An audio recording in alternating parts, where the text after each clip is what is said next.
chapter, IBA Chennai chapter for over 6 years now. So the topic of today's session that we're going to present is achieving business agility with product owners. And to present this, I have with me Mr. Syed Razik, who is the president of the Project Management Institute at Chennai. And Syed comes with over 21 plus years of experience leading product development and digital transformation projects. So thank you, Syed, and welcome to our Chennai chapter. And over to you. Okay, thank you. Thanks, Amina. Yeah, thanks, team, and good evening, all. Today, the next 1 hour, we will be focusing on, how a business analyst will fit into an agile organization and how we can bring agility in the form of product owners. So, with that, let me start the conversation here. And today we'll be covering these areas. First, we'll spend some time to understand what an agile practice, comprises of, and what are the various ceremonies, the artifacts that we build, and all that stuff. And then we will have a look at the agile roles and how business analysis skill makes relevance to an agile team. We will talk about product owners and their role, and we will also talk about requirements in the form of user stories, and spend some time to look at the deconstruction of requirements, which are in the form of themes, initiatives, epics, and user stories. And final part, we will look at personas and customer journey.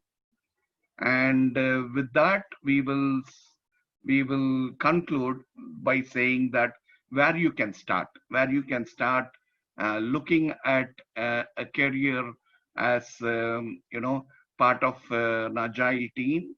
So with this, we'll conclude for the next 16 minutes. So starting now, a typical agile practice is something like this. There are three key stakeholders in an agile practice. The first is the product owner, and the second is the scrum master, and the third is the team members. Okay, every agile practice is basically an iterative and an incremental process, and it all starts with the product owner, and the product owner is the one who owns the product backlog. We will talk more about the backlog, about requirements and all that in the further slides, but for now let me just outline the practice. So all requirements are available on the product backlog, and the team the team members have what is called as capacity. They, based on their capacity, they basically pick up items from the various product backlog, which is prioritized and ranked, and they start running on sprints to execute the work items. So when they pick up items, they run on sprint, and we call it the sprint backlog. And the entire activity of them, based on capacity, trying to pick up items, is called as the sprint planning ceremony. In Agile, all meetings are called ceremonies. So they do that, and the sprint backlog is there. On a daily basis, they do what is called as a daily scrum. A daily scrum is basically when it happens on a given, given point of the day, and everybody in the team gets together, and they basically answer three questions. They look at what we have completed yesterday, what we are going to do today, and are there any impediments, right? And the entire meeting is facilitated by the Scrum Master. And so this happens every day on the entire 2-week sprint. And on the final day, there are two meetings that happen. One meeting is the sprint review, where the entire team gets together and shows a demo of all the work that has been completed in that particular sprint to the product owner and his colleagues or related stakeholders. The final ceremony that happens before we close the sprint is the retrospective. The retrospective is a team only meeting, which is facilitated again by the Scrum Master. And this is one meeting where people sit, they inspect, and they review the performance in the entire sprint. They look for scope on how they can improve themselves. They look for where things went wrong, whether those things can be rectified in the subsequent sprints and all that, right? So this is at a nutshell and sort of an elevator pitch on what agile practice is all about. If I were to go on details, this slide alone would, carry forward for at least 2 hours, right? So I just made it in a very short and crisp manner.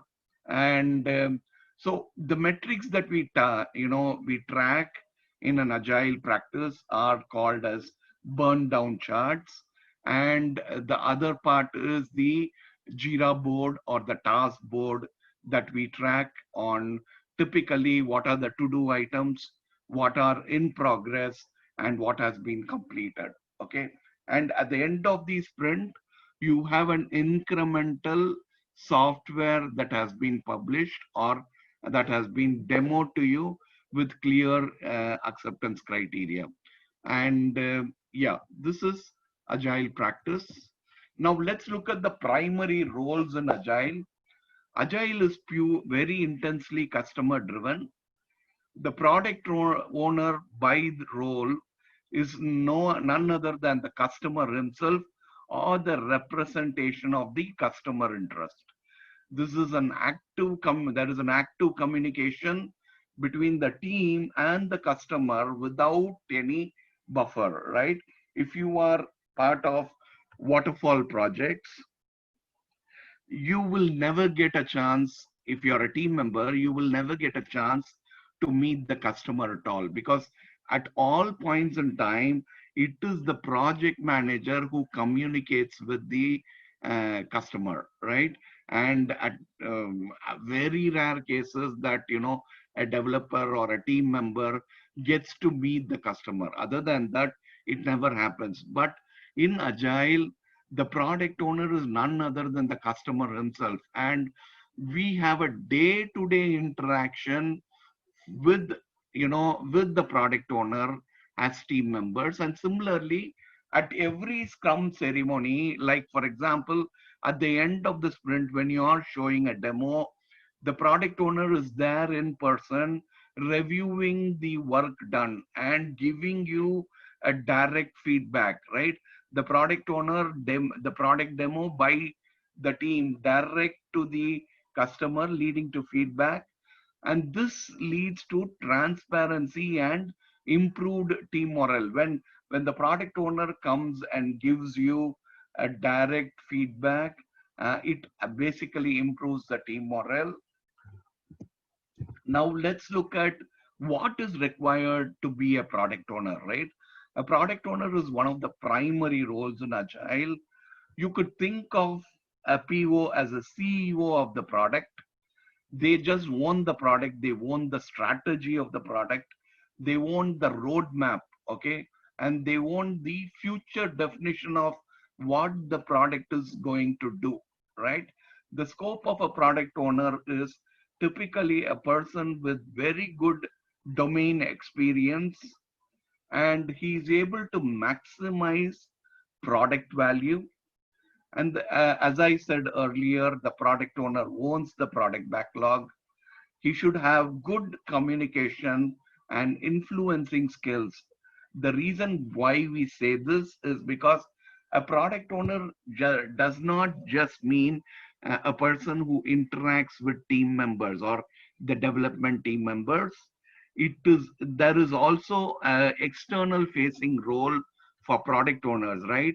A product owner, when he's on an external facing role, communicates with all the related stakeholders of that particular product to ensure that we are building the right product with the right features, and if the features are correctly prioritized, are they ranked properly? And all this requires negotiation skills, influencing skills, where you are talking to different stakeholders, understanding what they want to see in the product, right? And basically the scope of the PO is to translate customer requirements as technical details, right? Ideally, in an organization, uh, a person with good business analysis skills, and apart from that, we need a product mindset, can become an excellent product owner. Okay, uh, a focus which is on product mindset along with good analysis skills. So typically in large organizations where we are going through digital transformation, right? Since 2019, digital transformation is a word that you hear very often in the industry, right? And these organizations typically look at agile as the forefront of any digital transformation. And to run the agile transformation, what happens is a lot of projects which are on waterfall get migrated towards an agile process, okay, and or an agile practice. So typically, people with good domain expertise, people with good business analysis skills take up the role of the product owner. And the only extra mile that you need to go is start looking at, requirements with a product mindset, right? So this happens.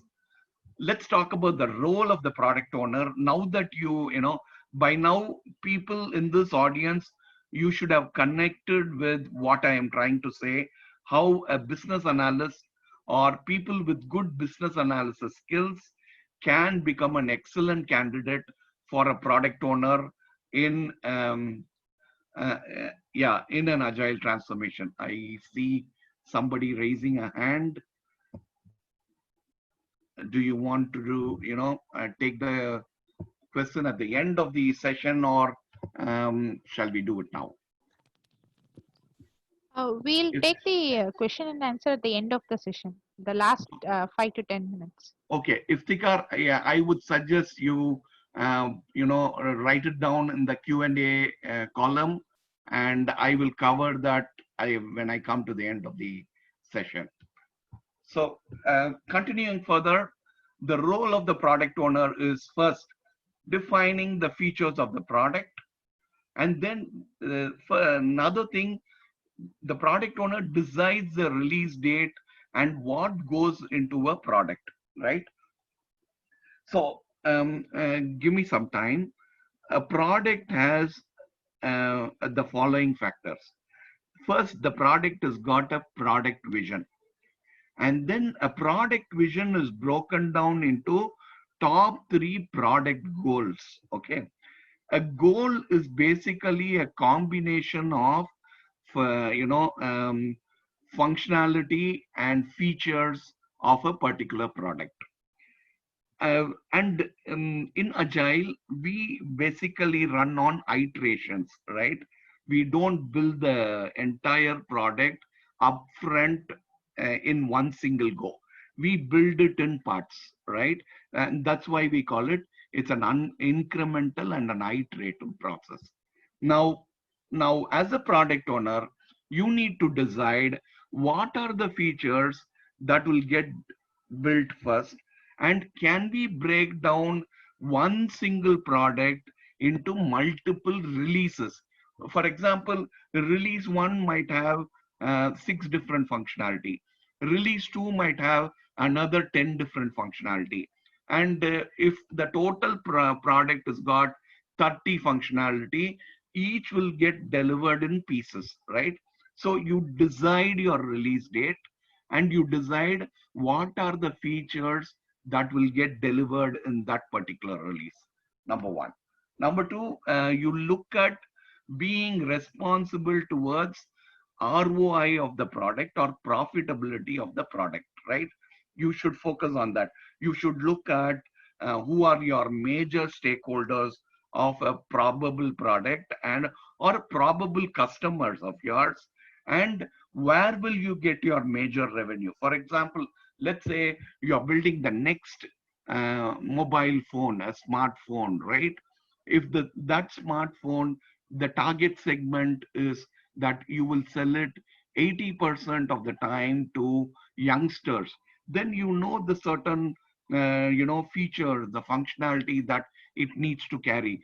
Typically, it would be the camera, it would be the social media capability, it will be how apps can be integrated into the system, all that, right? And music is one of the areas that they look for. Now, all this cannot be delivered at one go, so you will break it down into multiple releases. Now, prioritization of this feature according to market value is something the product owner has to do at, as part of his role. Adjusting features and priority in every iteration. Every iteration is every sprint you are seeing a demo. During the demo, certain items might pass the acceptance criteria, certain items might fail the acceptance criteria. Accordingly, you need to adjust your features. And the final point is the very key or most important point. At every sprint demo or every iterative demo, you will see, you are the person who's going to accept or reject the work results, right? When they show a demo, you are the person who will accept the work that has been completed, right? And if you look at the right, product owner's responsibilities include maintaining the product backlog, ensuring that the team works on the highest value items first. This is called prioritization. And understand and prioritize needs of all stakeholders. And then answering questions of the technology team. Usually the technology team would have very limited knowledge about a particular product, right? Only the product owner has the entire vision of the product, while the technical team is more to do with what kind of platform, development platform that they should use and all that.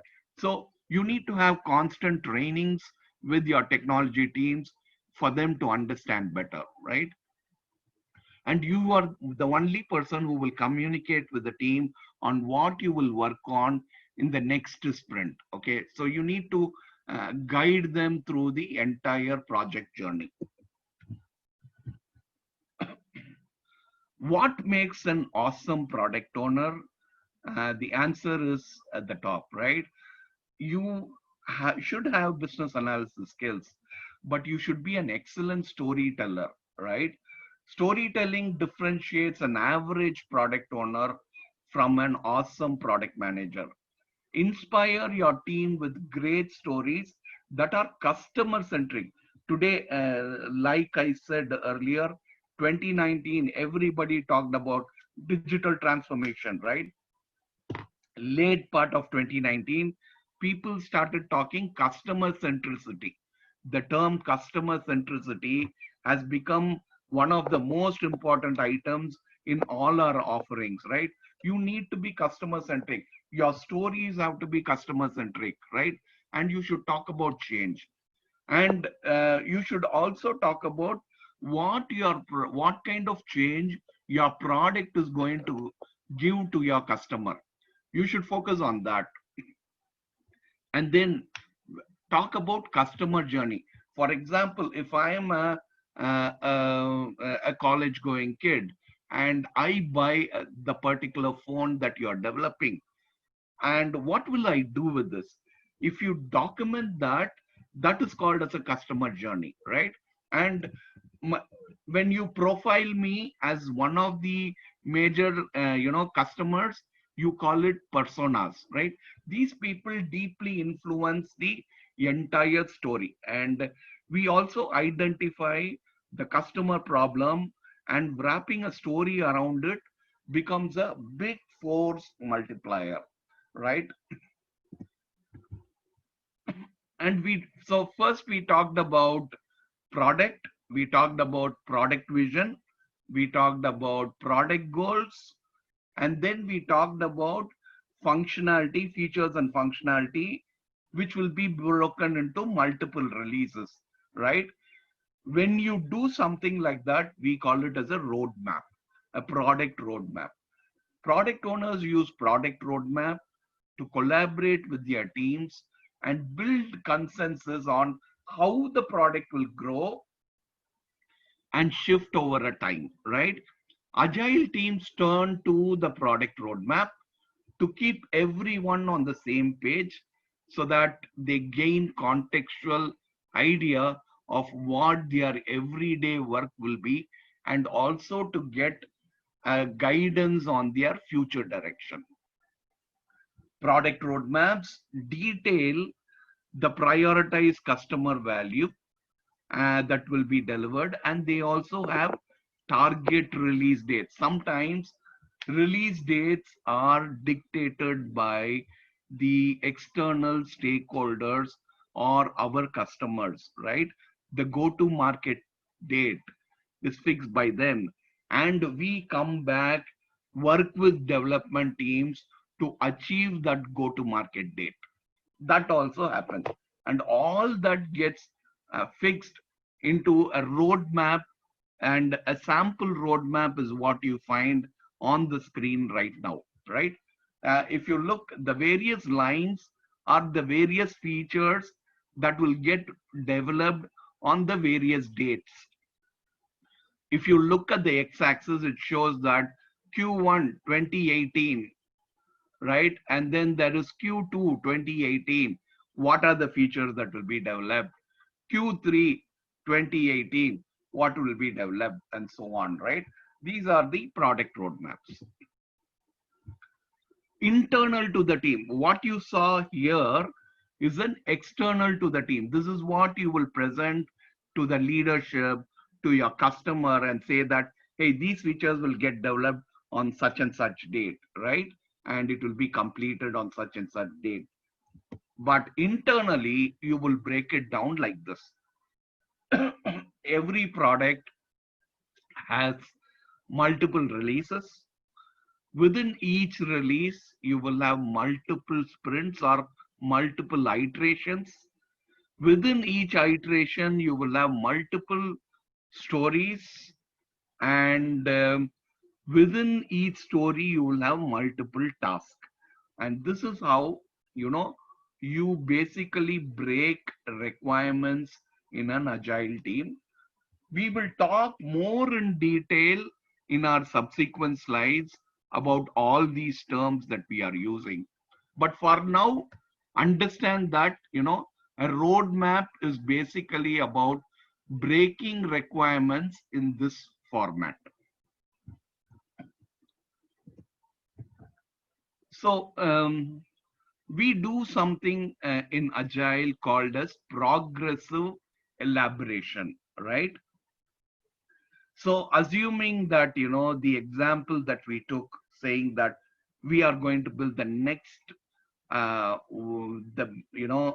awesome mobile smartphone for college going kids, we might break down and say this smartphone will have 100 different features. And you might say, in the first release, I'm going to give certain features. Okay. There might be 5 or 6 features that you talk about. And then when you say the first release will have multiple sprints, right? For each sprint, multiple stories will get covered, right? Progressive elaboration is about, planning your work items in waves. It is also called as rolling wave planning. That is, as you go nearer to your particular work item, you will start working in detail about that work item.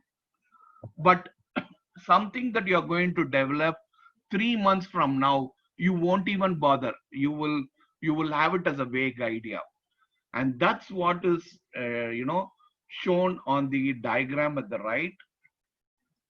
Items that you will work at a later point in time, you will only keep them as ideas. As you go nearer to them, you will start elucidating them into more details. And when you are on a particular sprint, you will walk through every user story, look at acceptance criteria and all that, right? This process of decomposing near-term deliverables and into individual components and working on them in detail is called as progressive elaboration. In Agile, requirements are handled in this process. We also call it rolling wave planning. Now let's come to how requirements are handled, right? We handle them as themes, initiatives, epics, and stories. First, a theme is a very broad, a large focus area that span across the organization. And an initiative will be a collection of epics. An epic is like, for example, Ramayana is an epic, Mahabharata is an epic. It's a collection of stories, right? Epic is a large body of work that can be broken into stories. Stories are the unit of measure in Agile practice, and they are also called as user stories. And these are short requirements, single liner requirements written from the perspective of an end user. Okay, the graphics on the right shows how requirements are broken and granularized in an Agile backlog, product backlog, right? We also do something called a prioritization. Once all the epics are written as user stories, all the features are written, we go through what is called the Moscow analysis. Moscow is the must have, should have, could have, and won't have, right? These are the various items that are there. Karthikeyan, you can write the query on the Q&A. So the must have is, you look at this as particularly the most essential feature that needs to be delivered, and any delivery cannot go without this particular feature. You call it as a must have. No point in delivering on target date without this particular feature, and not legal without it. It is unsafe without this particular feature. So that is the must have feature. A should have is okay, it is important but not so important, right? And those are the should have features. It may be painful to leave out, but the solution is still viable if you leave it out, right? And maybe may need some kind of a workaround. So these are the should have items. The could have items are something you can, it is wanted, but desirable, less important, less impact. You can also drop it. You don't have to bundle it along with your delivery. Those are the could have items. Finally, the will not have items are basically those features that you don't want to have in your deliveries, right? This kind of analysis is done on requirements, and I'm sure this is part of your business analysis skills as well, right? And one of the most important work that product owners do is this negotiation of features. And finding what is the must have, what is the should have, what is the could have, and so on. And once you have prioritized your everything and you have dropped the won't haves and the could haves, you will come to a feature, prioritize feature. And in this, you will line it up in such a manner that the most important features are lying at the top of the product backlog, while the and less important ones are at the bottom of the backlog. And then you will plan your releases. The release in an agile is planned in such a manner that the most important feature or a user story will be developed in the first sprint, right? The second most important feature will be developed next. The third most important story will be developed third. So on, when you put ranking in that manner, the lowest priority item will be the last one that will get developed in your last sprint. So this kind of ranking and prioritization of product backlog is very essential and a key responsibility of a product owner.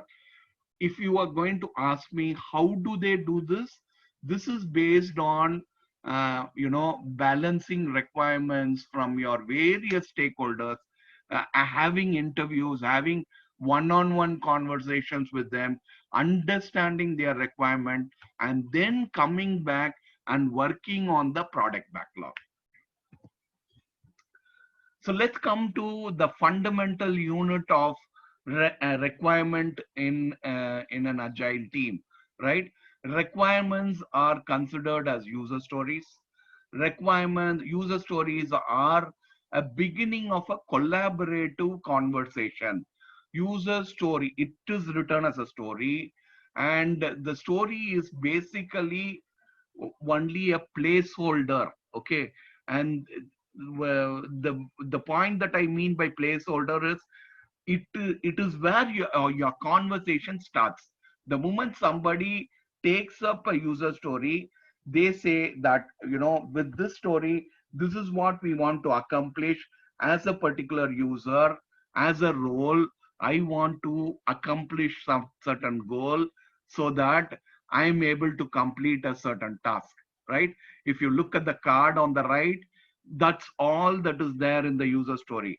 And then the bottom end, we have what is called as an acceptance criteria. You can give an estimate to this row saying that this user story will take us 1 day to complete or a half a day to complete. That kind of estimate can be provided. And at the top, you can give an importance. This story is the most important. You can give a number, right? The number might be 1, sometimes the number might be 4, or that shows the importance that is there, right?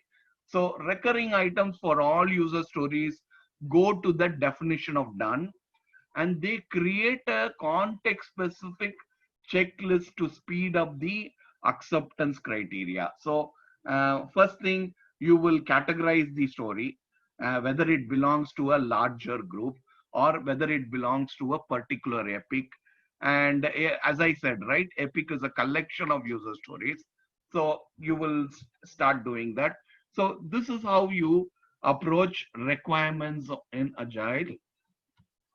Now let's break down a user story, right? Every story has 4 components. First is the title of the user story. And the second is you start with the word as a user or as a, let's say, as a mobile user. I want to check my mail so that I'm able to catch up with all my mails that I have in Hotmail or in Gmail, right? That becomes a user story. And we have the 3 components of a user story. This is called the card, the conversation, and the confirmation. The card is basically the title or the story itself, which is, as a user, I want to do something so that I get a benefit, right? That is the card. The card has all that thing. But as I told you earlier slide, this card is only a placeholder for a larger conversation to take place between the product owner and the development team. As soon as a particular card is taken and the card is read, then a conversation happens between the development team and the product owner, where the requirements get translated in this conversation and they agree upon what will be completed, right? And the final part is the confirmation, where you clearly state what is the acceptance criteria that you are looking for and what will be completed in that particular part, right? So these are the three components. Every user story has to comply with what is called as the invest principle. In is the story has to be independent of all others. A good user story. A good user story has to be negotiable in nature. A good user story should give value to the customer. It should be valuable. It should be something that can be estimatable to a good approximation, and it should be a very simple small story, like a single liner, liner that you saw earlier, small as to fit within an iteration, and it should be testable in nature. So what we mean by testable in principle is, when there is a clear acceptance criteria, that acceptance criteria should be testable, right? So every story has to go through this invest principle, and if they comply through this, then the story is considered to be good, right? A typical sample user story in a software development would be, first thing is the category. Okay, you are looking at a dashboard. Look at row 2, right? As a business user, this is how you need to read it. As a business user, I need to see a high level of overview of activity, so they don't need to dig deep into a platform or a quick glance. Similarly, row number 1, as a business user, I need to log into my account so that I can access it. Okay, this is each row item that you have here is a user story, right? For example, look at row number 5. As a business user, I want to record a phone call so that I can see it was a good call, brackets lead, or a bad call, right? Brackets spam. So these are the simple one-liner user stories that you need to write, and this is considered as requirements, how it is handled in Agile. And then once you have written all these stories, as I told you earlier, you will map the stories in such a manner that you will group them based on collection of user stories, in other words, epic. And this entire process is called user story mapping, right? When you map them together in a graphical manner, like what you see in the image, right? Then we call that process as mapping of user stories. And why we do that is, for example, you are planning a release, you will not pick up two user stories from column number 1, and then you'll pick up two user stories from column number 5. You won't do that.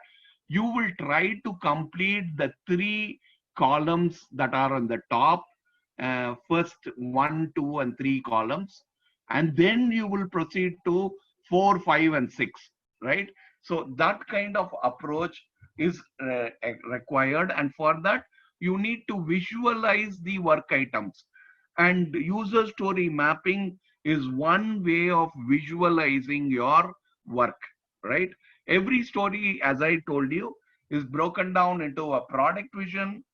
Product vision is broken into themes, and the themes are broken into epics. Epics are basically functions, and then features, user stories.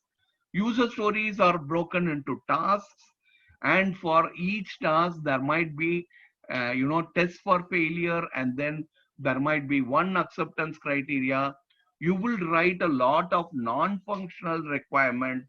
All this, if you start putting together, that's what we, that's how the hierarchy of requirements is handled in Agile. Final points, we look at personas. Every user type that is impacting a particular product is called as a persona. Persona is basically a fictional character, and it encompasses around various needs and goals and behavior patterns, and it is about potential customers, right?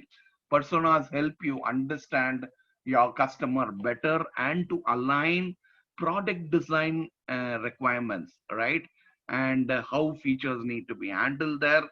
Creating personas helps you to keep your focus on the particular user. And then once you create a persona, you will start saying how this persona is going to interact with the product. When you document that, saying that, hey, as soon as this particular college kid is going to pick up my phone, he is going to he's going to switch it on, he's going to connect to a Wi-Fi, he's going to download a particular app, and then he's going to work on it. This, if you write it down or if you document this, you call it as a customer journey mapping. Okay, very simple. If you can understand persona, then whatever that particular persona does within your particular product, we call it as a customer journey mapping. So this is how requirements are handled across agile projects. And I see that people with good business analysis background become great product managers, number one. Number two, let me talk about the final most important point, why product managers are so important for are critical to a project success. Statistics of as early as in 2019 reveal that 64% of all projects, okay, in agile are impacted by or success is determined by the product owner. Okay, a good product owner will lead to a higher incident of project success, and this is proven across the industry. And so I see that as a great opportunity for business analysts within agile projects. And today agile is becoming a big thing, right? Many of you would have understood that PMI never started with agile. PMI started with what is called as PMP, Project Management Professional Certification, right? For getting your project management professional certification, you should have a thorough knowledge of what is called as a PMBOK, okay, the Project Management Book of Knowledge. And that is like the Bible or the guardrail for all project managers in waterfall model.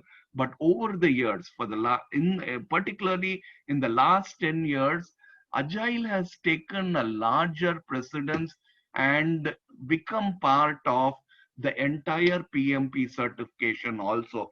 And come 2021 January, we are updating our syllabus with equal weightage for agile compared to PMBOK. Okay, and this is all industry driven. It's not something one or few people deciding. It's all industry driven. So the point that I'm trying to make here is agile is becoming the most happening thing in this industry, because digital transformation, everything is led by agile. And for that, if projects need to succeed in agile, we need great product owners, and product owners come from a very good business analysis experience.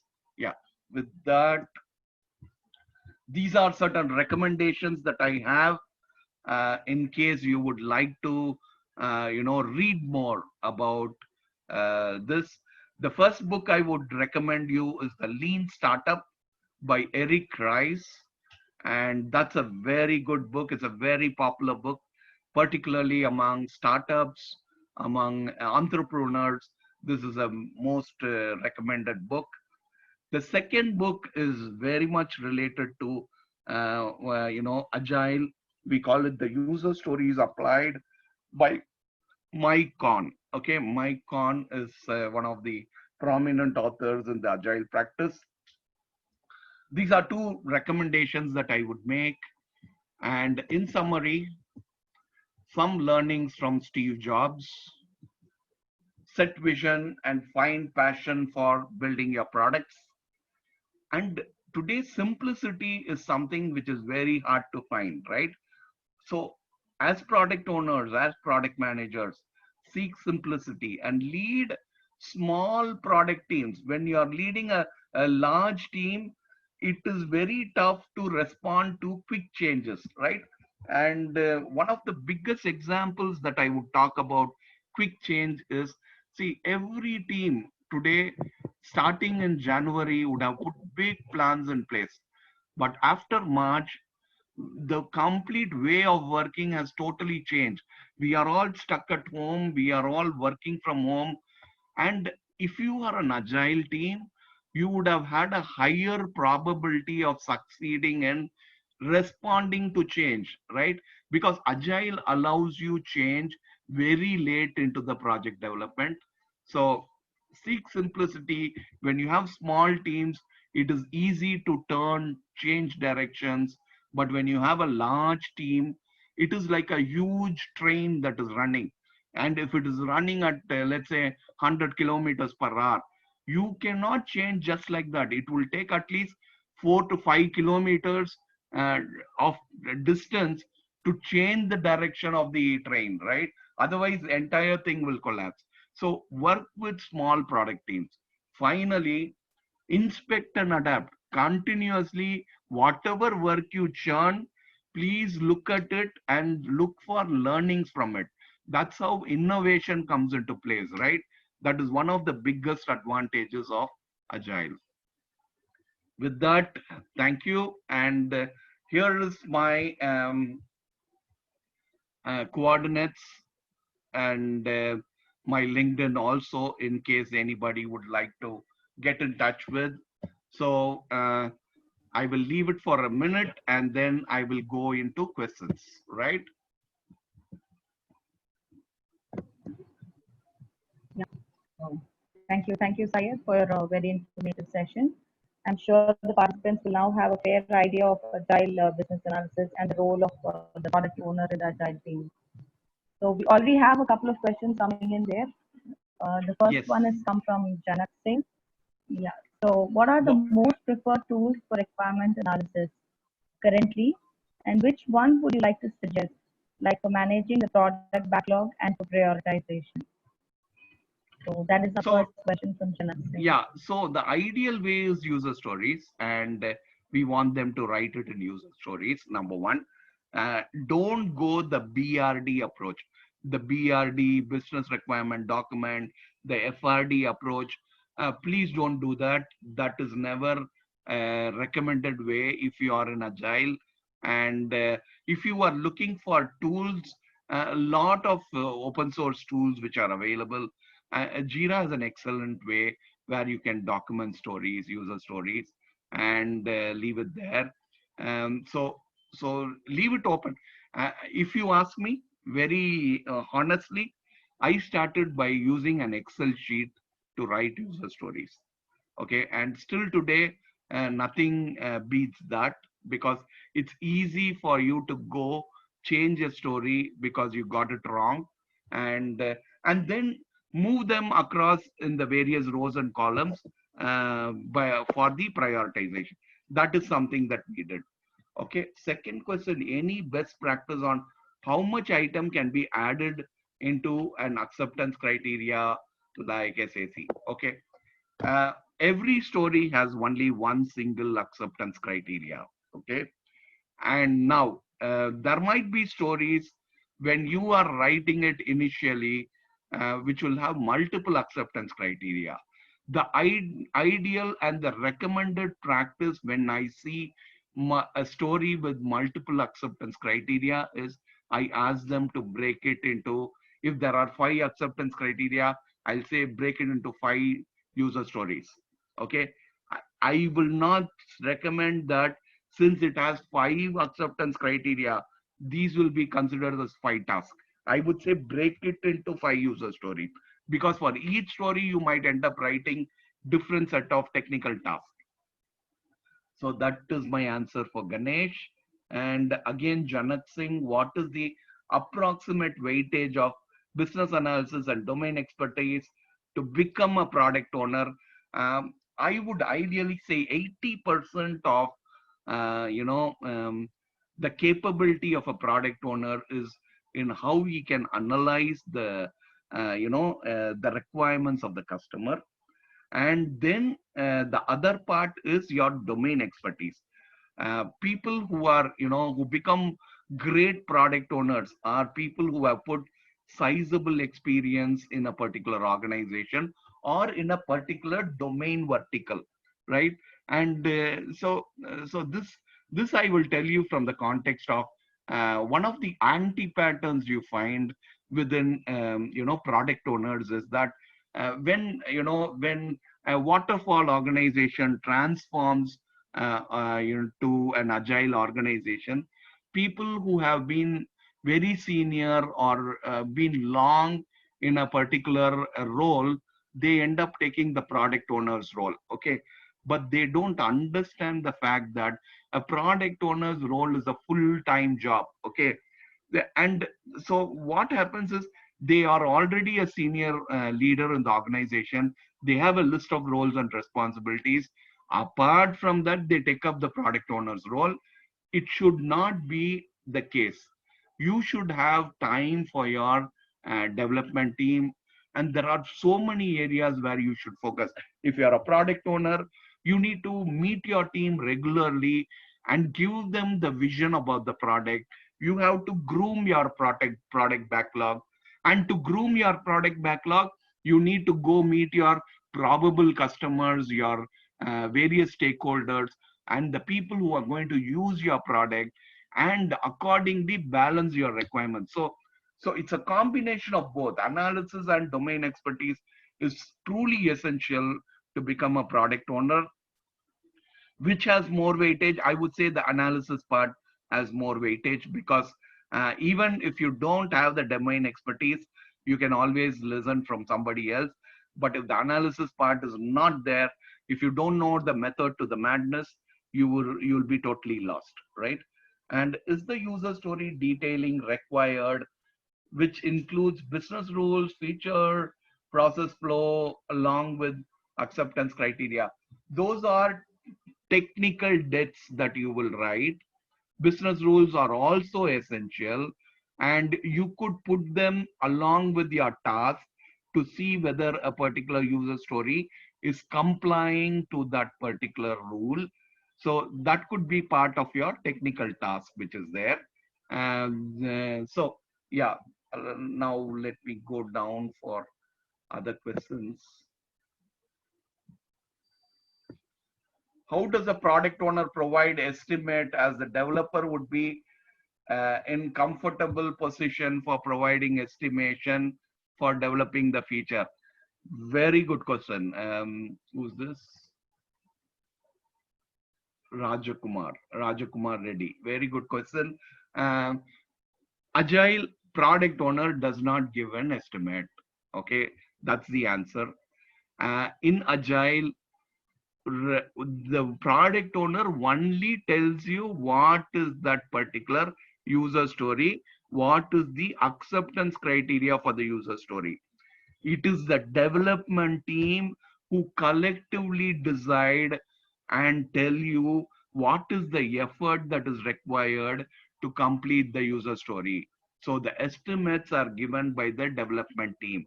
And we do that in the form of agile games.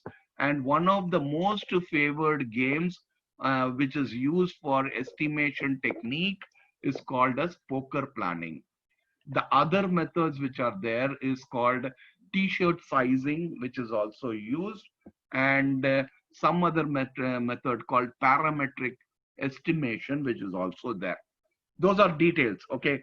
Today, my presentation was more focused on product owners and how a business analyst can align to product ownership, right? Organizational culture plays a vital role for small scale organizations, sometimes reluctant to move to agile. Business agility is not a one time activity and need to bring in as a lifestyle, right? PO is sometimes not accepted by organizations as they believe that we have a business leader or business, okay, um, okay, a BA already, okay, business analyst already. So how to get there? Okay, um, excellent question. And more than a question, more it's a sort of a statement, Gaurav, right? Totally agree with it. A culture is not something that happens on day one, and culture cannot be something forced into an organization. Culture is a combination of process, people, and practice. Okay, so bring the right process in place and adopt a good practice, and then align your people towards it, and finally get your leadership to ensure that they also comply to it. That's when culture happens. And so it's very essential. There will be a very big resistance to a transformation, particularly to agile. Ask me, I come from doing major transformations. Right now I am part of a huge transformation which is going on for the top four global bank across Asia Pacific. This transformation I am leading for around 1,300 people across 11 countries, and the kind of resistance we have is tremendous, and it requires multiple strategies in place, requires a lot of evangelizing to be done to get transformation in place. And so when you talk about startups, yes, it's going to have, but the light at the end of the tunnel is the quick wins that you get in agile. You need to focus on that. You need to tell people about that, and that will defeat the purpose, right? And when you say, okay, next question, when you say agile change allows change even late into the project, does it mean previous user stories have to be reworked? Absolutely not. Then what about delivery timeline or budget? Good points. Um, so, um, what we mean in agile is, in agile, as I showed you, right? We are building the next phone, next smartphone, and that smartphone has got 100 features. As of August 13th, these are the 100 features that we want to build.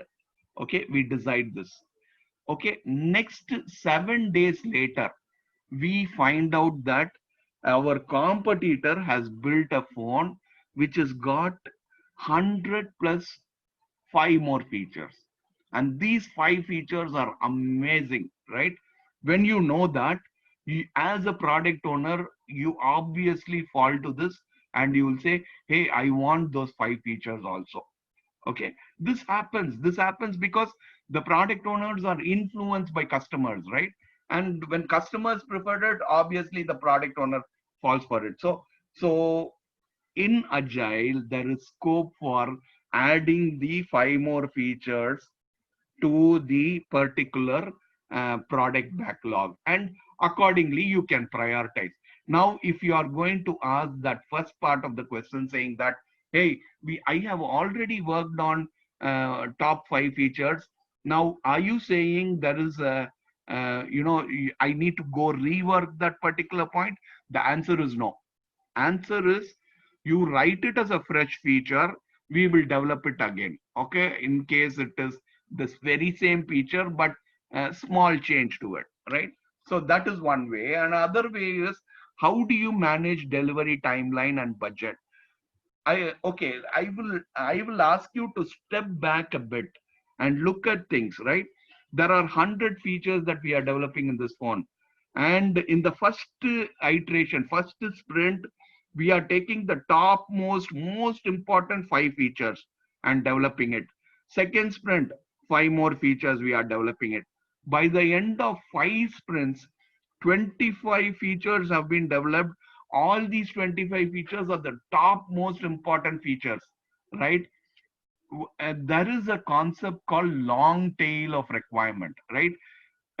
Which comes from the Pareto rule. 80% of your product features or benefit comes from 20% of your features.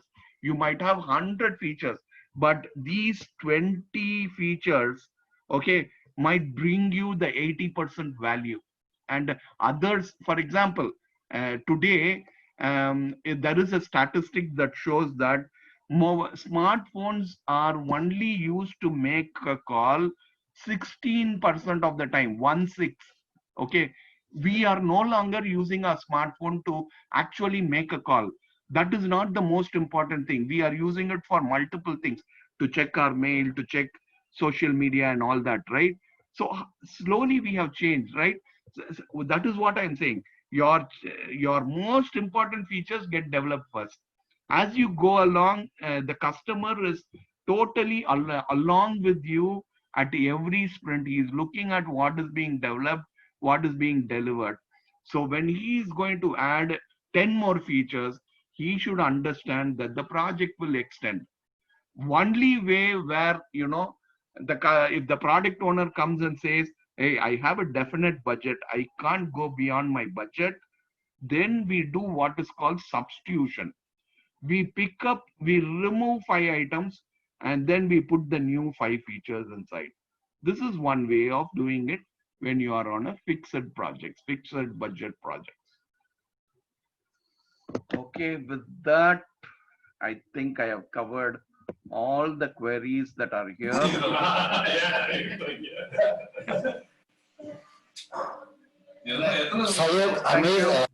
Syed, I'm Swami here. Am I audible? Yes, you are.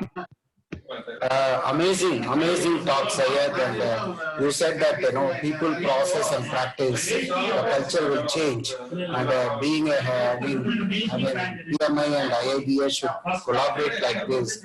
And we used to give the best of the best to both, that members of PMI as well as IIBA members, and that's the way we have to change the culture across India, and let us do it together. Thank you so much, and amazing talk. I was listening to your story and the way you are presenting, and fantastic.